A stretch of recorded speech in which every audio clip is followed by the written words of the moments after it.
말씀 함께 보도록 합니다. 말씀은요, 누가복음 1장에 있는 말씀입니다. 누가복음 1장 26절에서 38절까지의 말씀입니다. 누가복음 1장 26절에서 38절까지의 말씀입니다. 기쁨의 언덕으로 말씀 묵상지 본문 말씀입니다. 누가복음 1장 26절에서요, 우리 38절까지의 말씀 저와 함께 한 목소리로 합독하도록 하겠습니다. 여섯째 달에 천사 가브리엘이 하나님의 보내심을 받아 갈릴리 나사렛이란 동네에 가서 다윗의 자손 요셉이라는 사람과 약혼한 처녀에게 이르니 그 처녀의 이름은 마리아라. 그에게 들어가 이르되 은혜를 받은 자여 평안할지어다. 주께서 너와 함께 하시도다 하니 처녀가 그 말을 듣고 놀라 이런 인사가 어찌함인가 생각하며 천사가 이르되 마리아여 무서워하지 말라. 내가 하나님께 은혜를 입었느니라. 보라 내가 잉태하여 아들을 낳으리니 그 이름을 예수라 하라. 그가 큰 자가 되고 지극히 높으신 이의 아들이라 일컬어질 것이요 주 하나님께서 그 조상 다윗의 왕위를 그에게 주시리니 영원히 야곱의 집을 왕으로 다스리실 것이며 그 나라가 무궁하리라. 마리아가 천사에게 말하되 나는 남자를 알지 못하니 어찌 일이 있으리이까. 천사가 대답하여 이르되 성령이 내게 임하시고 지극히 높으신 이의 능력이 너를 덮으시리니 이러므로 나실 바 거룩한 이는 하나님의 아들이라 일컬어지리라. 보라 내 친족 엘리사벳도 늙어서 아들을 배웠느니라. 본래 임신하지 못한다고 알려진 이가 이미 6달이 되었나니 대저 하나님의 모든 말씀은 능하지 못하심이 없느니라. 마리아가 이르되 주의 여종이오니 말씀대로 내게 이루어지이다 하매 천사가 떠나가니라. 아멘.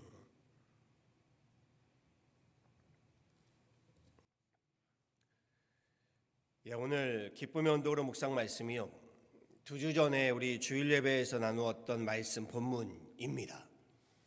성경 속에서요, 천사가 나오는 경우는 무언가 중대한 상황 속에 기적이 필요한 경우에 대개 나타난다라고 말씀드렸습니다. 민족의 암울한 역사에서요, 또는 인생의 막다른 길목에 이르러서요, 이러한 때에 하나님의 천사가 나타나서요, 땅의 길이 모두 막히게 되니 하늘의 길을 열어주고자 보통 나타나 역사하게 되지요. 다니엘이 사자굴에서요, 사자밥이 되려고 하는 상황에 그의 세 친구가 풀무불 용광로에서요, 산채로 화장당하려고 하는 상황에 천사들이 나타나 하늘의 길을, 하늘의 문을 열게 됩니다. 야곱이 어디로 갈 바를 모르는 인생의 막다른 길에서요, 하나님의 천사가 나타나 야곱과 씨름을 하게 되며 그의 이름을 이스라엘이라며 하늘의 문을 열어주지요. 베드로가 옥에 갇힌 위급한 상황에서요, 하나님께서 천사를 보내셔서요, 그를 구원하시게 됩니다. 기적을 베푸십니다. 대개는 이러할 때 천사가 나타나 역사를 행합니다. 그런데 오늘 본문 속에 어쩐 일인지 천사가 마리아를 찾았답니다.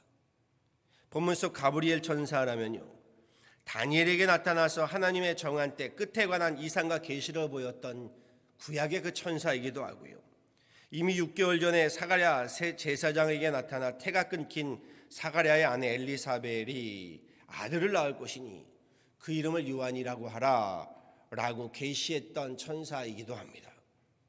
본문에서 가브리엘 천사가 마리아를 찾아온 이유를 이렇게 전하지요. 은혜를 받은 자여 평안할지어다. 주께서 너와 함께 하시도다. 그러면서 전하는 말씀이요, 예수 그리스도의 탄생을 전합니다. 보라 내가 수태하여 아들을 낳으리니 그 이름을 예수라 하라. 예수, 이스라엘 민족의 구원자요, 온 인류를 구원한 구세주요, 메시아 탄생의 기쁘고 놀라운 소식이 아닐 수 없습니다. 가정에서 새 생명을 잉태하면 큰 은혜이고 기쁨이고 축복이라고 했습니다. 하지만 지금은 기뻐할 수 없는 상황이다라고 말씀드렸지요. 이제 막 요셉과 약혼한 처녀가 아기를 잉태한다. 우리 둘의 사이는 물론이거니와 두 집안이 뒤집힐 날벼락 같은 소리라고 했습니다. 그러니 마리아가 다급하게 물을 수밖에요. 나는 한 사내를 알지 못하니 어찌 일이 있으리이까. 가브리엘 천사의 말씀이지요. 성령이 내게 임하시고 지극히 높으신 이의 능력이 너를 덮으시리니 이러므로 나실 바 거룩한 자는 하나님의 아들이라 일컬으리라. 대저 하나님의 모든 말씀은 능치 못하심이 없느니라. 성령 하나님의 강권적인 역사하심이 있을 것이다. 놀라운 성령의 역사이지요. 그런데 말씀에서 제가 더 놀라는 것은요, 이 성령의 놀라운 역사도 역사이지만 그 말씀을 마리아가 믿고 순종하였다는 겁니다. 주의 여종이오니 말씀대로 내게 이루어지이다. 현실적으로 마리아가 믿고 순종하기에는요, 마리아가 처한 당시 상황이 너무나도 가혹했다라고 했습니다. 암담했다라고 했습니다. 처녀가 아이를 갖게 되는 문제만이 아니라요, 행여라도요 홀로 아이를 키워야 하는 상황이 된다면 당시의 민족의 역사는, 당시의 시대적인 역사는 너무도 우리 암담했다는 거죠. 아기 예수 탄생 소식, 그 소식만으로도요 2살 이하의 남자아이들 눈 하나 깜짝하지 않고 몰살시키는 헤롯이라는 극악무도한 왕이 다스리고 있는 시대입니다. 여기에 그런 폭군에게 아부하고 아첨하는 총독들이 지배하고요, 여기에 나아가 쪼로로 그 폭군에게 성경의 그 해석들을 고하고 있는 종교 지도자들이 지배하던 식민 통치 역사 속에서요, 마리아 혼자 이러한 역사에 맞서 싸운다는 것이요, 두려운 일임에는 틀림없는 일입니다. 그럼에도요 로마 제국의 감시와 억압 속에서도요 마리아는 믿었다는 겁니다. 예수 탄생의 소식을 듣고 하나님 말씀에 순종하였다는 겁니다. 천사의 놀라운 소식을 접하고요, 현실을 본다면 엄청난 시련을 감당해야 하는 처녀의 몸으로 아이를 낳고요, 식민 통치 상황 속에서 독재자를 피해서 피난을 다니면서 아이를 키워야 하는 기막힌 현실 속에서 마리아가 자신을 주님께 내어드리며 믿었고 순종했다라는 거죠. 종교개혁가인 마틴 루터 신부가요, 신약 성경에서 가장 중요한 3가지 기적은 이것이다라고 말했습니다. 첫째는 하나님이 인간이 되셨다라는 것이고, 둘째는 처녀가 아이를 잉태했다라는 것이고, 마지막 3번째는 마리아가 이를 믿고 순종했다는 것이다 라고 말했습니다. 이 3가지 기적 가운데 가장 놀라운 기적은 마리아가 믿었고 순종했다라는 것이다 라고 했습니다. 어찌 생각하시나요? 정말 그러한가요? 하나님이 인간의 몸을 입고 오셨다, 동정녀 마리아의 몸에서 태어나셨다. 아니, 이것 외에도 신약 성경에는요 놀라운 기적 사건이 정말로 많습니다. 그런데 가장 놀라운 기적 사건이 마리아가 믿고 순종했다. 하나님께서 이 세상을 구원하시기 위해서요 독생자 외아들을 이 땅에 보내시겠다 하시면요 임의적이고 갑작스러운 기적 사건이 아니지요. 메시아 그리스도의 탄생은요 구약에서 하나님께서 언약하셨던 말씀의 성취입니다. 그렇지요. 구약에서 여러 선지자를 통하여 하나님은 누누이 말씀에 오셨습니다. 처녀의 몸, 그것도 동정녀의 몸에서 나신다, 이 예언의 말씀도요 구약 예언의 말씀의 성취인 것이요. 또한 가브리엘 천사의 말씀처럼요 대저 하나님의 모든 말씀은 능치 못하심이 없다. 그러기에 하나님이 인간이 되심, 처녀가 성령으로 잉태하게 되면요 사실 능치 못하심이 없는 하나님 편에서 본다면 그리 대수롭지 않은 역사인 것이요. 인간의 편에서 보자면 놀라운 역사인 건 사실이지만 능치 못하심이 없는 하나님 편에서 본다면요 그 정도 역사는 하나님 눈 감고도 행하실 수 있는 일이겠다 싶습니다. 그런데 여기에 정작 필요한 것이 무엇인가요? 하나님의 그 말씀에, 하나님의 그 역사에 믿고 순종할 믿음의 사람이 필요한 겁니다. 그렇죠. 마리아가 바로 믿고 순종할 그 사람으로 자신을 내어드렸다는 것이요. 마리아가 믿고 순종했다라는 것은요 인간의 편에서, 그것도 상황과 처지가 믿고 순종할 수 없는 가운데서요 한 여인의 놀라운 믿음이었고 순종이었다라는 뜻이 됩니다. 그러니 마틴 루터 사제가요 가장 놀라운 기적이 마리아가 믿고 순종했다라는 것이죠. 2000여 년 전에요 성탄에 대한 마리아의 믿음과 순종은요 아기 예수 오심을 기다리는 지금의 성탄 주간에 우리 모두에게 요구되는 믿음이자 순종이 되는 것을 저는 보게 됩니다. 다시 말해 2000여 년 전에 하나님의 아들께서 동정녀의 몸으로 아기의 모습으로 이 땅에 오심을 믿고 순종함의 문제는요, 마리아만의 문제가 아니라 오늘 우리에게도 요구되는 믿음이고 순종이다라는 것입니다. 동정녀의 몸에서 구세주가 탄생했느냐 아니냐, 이에 대한 믿음도 중요하겠지요. 그런데 예수님의 탄생이요, 더욱 중요한 것은요, 나의 구원함을 위해서 오셨다, 나의 구세주가 되신다, 이것을 내가 믿느냐, 이 믿음과 순종의 문제가 오늘 저와 여러분에게 요구되어지는 성탄의 믿음이고 성탄의 순종이다라는 말입니다.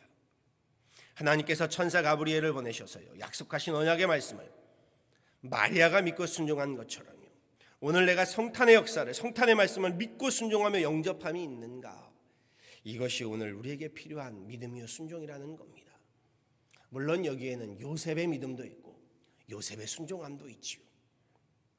성령이 내게 임하시고 지극히 높으신 이의 능력이 너를 덮으시리니 이러므로 나실 바 거룩한 자는 하나님의 아들이라 일컬으리라. 대저 하나님의 모든 말씀은 능치 못하심이 없느니라. 여기에 마리아의 말씀이 참 은혜가 됩니다. 주의 여종이오니 말씀대로 내게 이루어지이다. 저는 마리아를 보며 다시금 깨닫게 됩니다. 믿을 수 없는 그 상황 속에서도요, 주님의 말씀을 믿고 있는 그 믿음이요, 감당할 수 없는 현실 속에서도요, 주님의 역사에 순종하는 그 믿음이요, 마리아가 보여주고 있는 성탄이었구나 라는 것입니다. 오늘날 다윗의 동네에 나실 예수 그리스도께서 우리 인생의 소망이 되고 우리 가정의 소망이 되고요, 우리 나라와 우리 교회와 우리 민족의 소망이신 구세주 되심을 믿고 순종함이 마리아가 보여주고 있는 성탄이라는 것이요. 그러고 보니 마리아에게는요 성탄이요, 오늘 우리가 누리는 기쁘고 즐거운 성탄이 아니라요, 마리아에게 성탄은요 정말 비장하고도 단호한 믿음의 결단이었고 순종이었구나 라는 것을 깨닫게 됩니다. 그렇지요, 신앙은 현실입니다. 그렇지요, 신앙은 삶입니다. 생각해 보세요. 마구간에서 아이를 낳을 수밖에 없는 그 삶의 모습이 오늘날 우리가 보고 있는 기쁘고 즐겁기만 한 성탄은 아니었을 겁니다. 비장하고도요 단호한 믿음의 결단. 오늘 말씀 제목을 그래서요, 마리아의 고백으로 잡았습니다. 말씀대로 내게 이루어지이다. 오늘 성탄을 맞으면서요, 우리에게 필요한 믿음과 순종함도요, 마리아의 믿음과 순종함 같이요, 말씀대로 하나님 이루어집니다. 여기에서 조금 더 나아가서요, 그 말씀대로 내게 이루어지이다 하는 믿음과 순종함이 되어야 할 줄 믿습니다. 바라고 소망합니다. 우리 기쁘고 즐거운 성탄을 맞이하면서요, 한편으로는요, 믿을 수 없는 상황일지라도, 감당할 수 없는 현실일지라도요, 저와 여러분 모두에게도 마리아와 같은 성탄의 그 단호한 믿음이요, 성탄의 그 비장한 순종함이요, 주님 오심을 기다리고 기대하며 맞이하는 지금의 이 대강절이 되어지고요, 성탄절이 되어지기를요, 우리 주 예수 그리스도 이름으로 간절히 축원합니다. 아멘. 함께 기도하도록 하시죠. 참 좋으신 하나님, 주님께서 하나님 이 땅에 오신 대강절 성탄절을 기다리면서 오늘 마리아의 하나님 그 성탄의 비장함을, 성탄의 하나님 단호함을 보게 됩니다. 믿을 수 없는 그 현실의 상황 속에서도, 감당할 수 없는 하나님 그 삶의 하나님 모습 가운데서도 주의 여종이오니 말씀대로 내게 이루어지이다 하였던 마리아의 하나님 그 고백이, 그 믿음이, 그 순종이 하나님 성탄의 역사인 줄 압니다. 그리고 하나님 오늘날 우리에게도 성탄의 기쁘고 즐거움만이 아닌 이 믿음의 하나님 단호함이, 비장함이 우리에게 필요한 성탄의 믿음이고 성탄의 순종인 줄 압니다. 주님, 그 누구에게 하나님 이루어지는 것으로만 끝나는 것이 아니라 하나님 주님의 종이오니 말씀대로 내게 이루어지이다. 이 마리아의 하나님 믿음의 고백이, 순종의 고백이 오늘 우리의 성탄의 믿음이 되게 하시고 성탄의 순종함이 되게 하여 주옵소서. 그리할 때에 주님께서 하나님 우리 가운데 임하여 주시고 주님께서 하나님 우리 가운데 임하시겠다 하실 때에 마리아와 같이 순종하며 믿음으로 하나님 단호하게 주님 앞에 하나님 나를 내어드리고 우리의 자리를 내어드리고 우리의 삶을 내어드리고 우리의 가정을 우리 하나님 교회를 내어드릴 수 있는 그러한 귀한 성탄이 되게 하여 주옵소서. 특별히 하나님 주님의 오심 가운데도 기뻐할 수 없는 하나님 감사할 수 없는 힘겹고 어려운 상황 가운데 있는 성도들, 팬데믹 가운데 하나님 눈물 흘리며 아픔 가운데 또 하나님 질병 가운데 있는 가정들을 기억하여 주시고 하나님 그 자리자리마다 주님의 성탄의 역사가 임하여서 주님 그 놀라운 평안과 위로와 치유와 하나님 놀라운 하늘의 은혜와 축복을 덧입혀 주시는 귀한 이 성탄절 되게 하여 주옵소서. 오늘 주님 앞에 나와 함께 기도하며 예배하는 하나님의 귀한 건식들을 기억하여 주시고 우리가 새벽을 깨어가며 주님 앞에 나올 때에 주님 우리가 이 새벽을 깨어가며 주님의 성탄의 하나님 믿음으로 순종함으로 하나님 우리 함께 맞이하는 귀한 하나님 기도자들 주님 앞에 하나님 예배자들 경배자들 되게 하여 주옵소서. 감사하고 오늘도 하나님 이 성탄의 믿음으로 성탄의 순종으로 승리하는 귀한 하루 되기를 바라와서 이 모든 것 우리 구주 예수 그리스도를 받들어 간절히 기도하였습니다. 아멘.